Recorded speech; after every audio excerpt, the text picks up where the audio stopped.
Doctor గారు, గుండె నొప్పి అనగానే చాలా రకాల డౌట్స్ ఉంటాయి. ఈ మధ్య మరీ ఒక భయం ఏర్పడింది అన్ని న్యూస్‌లు అవి చూసేటప్పటికి. ఇప్పుడు నాకు అప్పుడప్పుడు పెయిన్ వస్తుంది. కానీ కొద్దిసేపటి తర్వాత లేదంటే కొంతకాలం తర్వాత తగ్గిపోతుంది. మరి నేను డాక్టర్ దగ్గరికి ఎప్పుడు వెళ్ళాలి?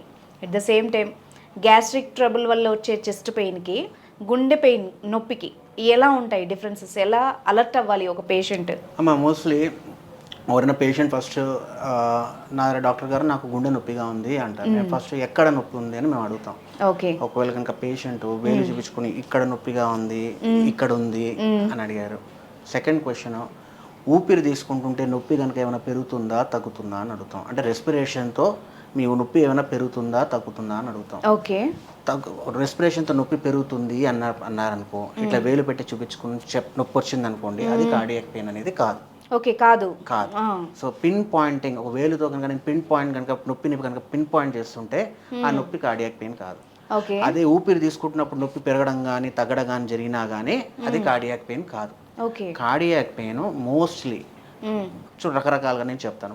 మోస్ట్లీ 90%, 80% ఆఫ్ ద టైం గుండె మధ్యలో సెంటర్ ఆఫ్ ది చెస్ట్లో హెవీగా ఉంటుంది. అంటే గుండె మీద ఒక రాయి పెట్టినట్టుగా ఉంటుంది. ఓకే. సో పేషెంట్ చాలామంది చెప్తారు, సార్ గుండె చాలా బరువుగా ఉంది, రాయి పెట్టేసినట్టుగా ఉంది అంటారు. అలానే రాయి పెట్టినట్టు పెట్టి ఇట్లా లెఫ్ట్ హ్యాండ్